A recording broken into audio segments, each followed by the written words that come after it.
नदियों में भी है, पर्वतों में भी है, समुद्र ग्रह नक्षत्र तारों में भी है, एक ही चेतना। और इसलिए भारत ने सबको अपना माना। हर एक आत्मा परमात्मा का अंश है, हम सब एक हैं।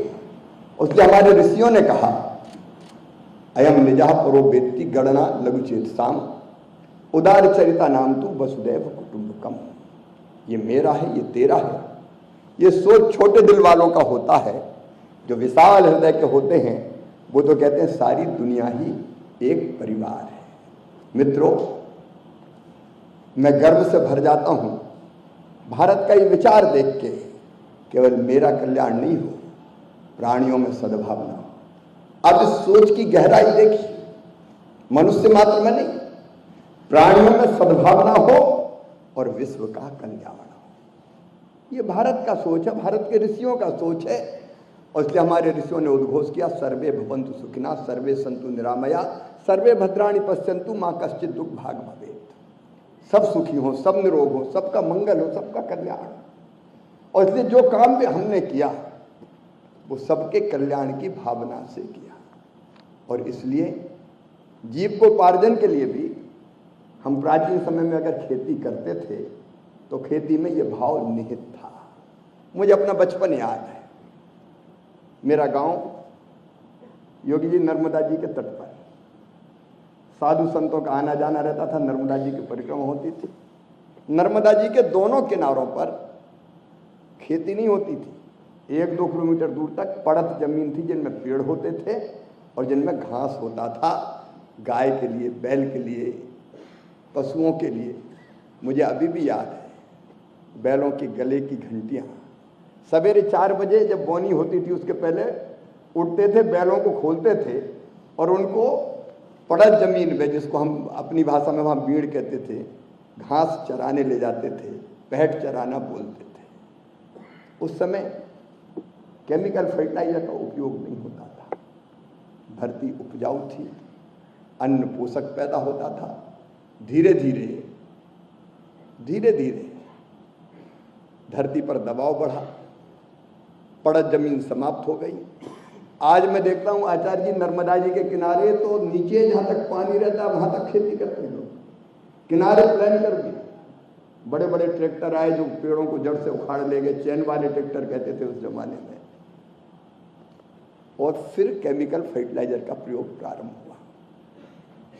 मित्रों, मैं अपने वैज्ञानिकों को इस बात के लिए बधाई देता हूं कि उन्होंने देश के अन्न के भंडार भरे और हमको PL 480 जैसा सड़ा गेहूं अमेरिका का नहीं खाना पड़ा। लेकिन समानांतर एक भ्रम मन में बैठता चला गया कि बिना केमिकल फर्टिलाइजर के कुछ होगा नहीं। और फिर प्रयोग होते गए।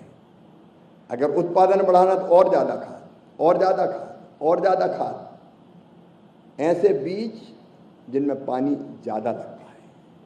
अब आजकल हम देखते हैं नदियाँ, मध्य प्रदेश की नदियाँ हिमालय से नहीं निकलती कि ग्लेशियर पिघल रहे हैं और गंगा जी जैसा उनमें पानी आ रहा है। हमारे यहाँ तो पेड़ों की जड़ों से बूंद बूंद करके जो पानी निकलता है वही नर्मदा जी बन जाता है, वही बाकी नदियाँ बनता है। अब खेती में अधिक पानी देने के कारण, क्योंकि नई वैरायटी, तो ज़्यादा खाद, ज़्यादा पानी, और फिर बीमारियाँ तो कीटनाशक, और ज़्यादा पानी के लिए फिर नदियों में मोटर डाल डाल के पानी निकलना शुरू हुआ तो नदियाँ सूख गई। नवंबर दिसंबर के बाद नदी में पानी नहीं रहता, नदियों की धार सूखने लगी।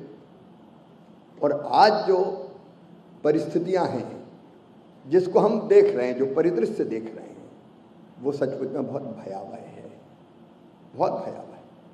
मैं देश के कृषि मंत्री के रूप में ये महसूस करता हूँ। एक संकल्प हमारा है, उत्पादन घटने नहीं देंगे, उत्पादन बढ़ाएंगे। उत्पादन घटने नहीं देंगे। ये आशंका जो प्रकट करते हैं कि खेती, प्राकृतिक खेती से उत्पादन घट जाएगा, उत्पादन नहीं घटने देंगे, देश के अन्न के भंडार भरेंगे। लेकिन मित्रों, एक बात की तरफ बहुत गंभीरता से हमको सोचना पड़ेगा। आखिर कितना केमिकल फर्टिलाइजर, आखिर कितना कीटनाशक, और उसके कारण क्या दुर्दशा हुई है, क्या दुर्दशा हुई है। मैंने नदियों के सूखने का जिक्र किया। अब हम लोग बरसात में देखते थे अपने गांव में, जैसे पानी गिरता था केंचुए ऐसे निकल के जमीन से बाहर आते थे, घरों में घुसते थे, उनको हटाना पड़ता था। अब उत्पादन जरूर बढ़ा, लेकिन धरती में केंचुआ देखने नहीं मिलता कहीं। कीट मित्र समाप्त हो गए, जो धरती को उर्वरा शक्ति को बनाए रखते थे, उर्वरक बनाते थे। अब आचार्य जी और वैज्ञानिक तरीके से बताएंगे, एक केंचुआ जमीन में कितने नीचे जाता है, कितनी बार नीचे जाता है, कितनी बार ऊपर आता है, और धरती को इतने सुराख होते हैं कि ऑक्सीजन से लेके बाकी चीजें भी नीचे जाती है, और फिर वो मिट्टी खा के जो धरती को देता है वो भी खाद होता है। अभी सारे मित्र कीट ये समाप्त हो गए, अलग अलग तरह के जो जीव जंतु थे वो समाप्त हो गए। धरती की सतह आप देखेंगे, पहले जरा सा पानी गिरता था और सूखती थी, पैर रखते थे तो पांव धंस जाता था। आज पत्थर की तरह सतह कड़ी हो गई। मुझे आचार्य जी ने वो ठीक से बताएंगे, एक वीडियो दिखाया जिसमें ऐसी सतह पे उन्होंने जब मशीन से छेद करने की कोशिश की तो कोशिश कर करके थक गए, नीचे नहीं।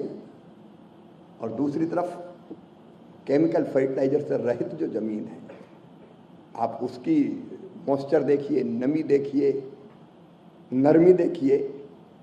आज पूरी दुनिया चिंतित है ग्लोबल वार्मिंग और क्लाइमेट चेंज के कारण, पूरी दुनिया चिंतित है।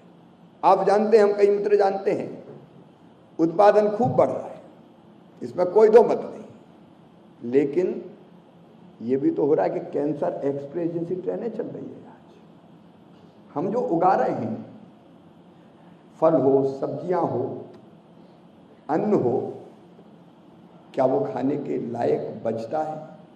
कई बार ऐसी घटनाएं सुनने मिलती है कि जो पैदा करते हैं वो कहते हैं कि हम नहीं खाएंगे इसको। इसलिए हमको सोचना पड़ेगा। मैं बहुत विस्तार में नहीं जाऊंगा, क्योंकि आज हम विस्तार से मुख्यमंत्री जी को और आचार्य जी को सुनेंगे, लेकिन एक बात अब पूरी तरह से सिद्ध हो गई है कि इस दिशा में अगर लगातार हम आगे बढ़ते रहे तो ये धरती आने वाली पीढ़ियों के रहने के लायक नहीं बचेगी, और भविष्य में मानव जाति के अस्तित्व पर ही खतरा पैदा हो जाएगा। इसलिए समय रहते हम चेतें, समय रहते चेतें। मैंने जो एक चेतना की बात कही थी, वो बात इसीलिए कही थी कि हम धरती माता की पूजा करते हैं, माँ मानते हैं। अब आज परंपरा भले खत्म हो गई हो, लेकिन उठने के पहले धरती माँ की पूजन करते, पैर स्पर्श करके माथे से लगाते थे। हम जब खेती करते थे अपने गांव में बचपन में, तो महाराज जी हमारे यहाँ धरती की मछेंद्री माता की पूजन करते थे। बोनी जब पूरी होती थी तो मिट्टी के ढेले रख के बनाते थे और वह बाकायदा विधिवत पूजा करते थे, और अपनी भाषा में कहते थे पोर में पानी हर बोलो। अब वो पूजा वूजा सब खत्म हो गई, माँ का नाता नहीं रहा, केवल स्वार्थों का रिश्ता रह गया। हमारी नदियाँ, हमारे जंगल समाप्त, पानी विषैला, भारी संकट है आज। और इसलिए प्रधानमंत्री नरेंद्र मोदी जी का संकल्प है, धरती बचाने का संकल्प, पर्यावरण बचाने का संकल्प, और ऐसे फल, सब्जी, अनाज, कृषि का उत्पादन जो मनुष्य के लिए अमृत के समान हो, जो शरीर को निरोग रखे, स्वस्थ रखे, प्रसन्न रखे। जैसा खाए अन्न वैसा बने मन, ये भी अपने यहाँ कहा गया है। अगर हम ऐसी चीज़ें खाएंगे कि जिसमें अनेक प्रकार के कीटनाशक डले होंगे, तो हम सोच सकते हैं उसका केवल शरीर पे असर नहीं होता, शरीर पे तो होता ही है, उसका मन पे, मतलब मनोवृत्ति पे भी असर होता है। इसलिए आज बहुत गंभीरता के साथ ही सोचना है। मैं फिर दोहराता हूँ, अपने वैज्ञानिकों को का मैं अभिनंदन करता हूँ। जो परिस्थितियाँ थी उसमें उन्होंने बहुत बेहतर काम किया, लेकिन इसके साथ अब ये सोचने की ज़रूरत है कि उत्पादन बढ़ाते हुए घटाए, और ये हो सकता है।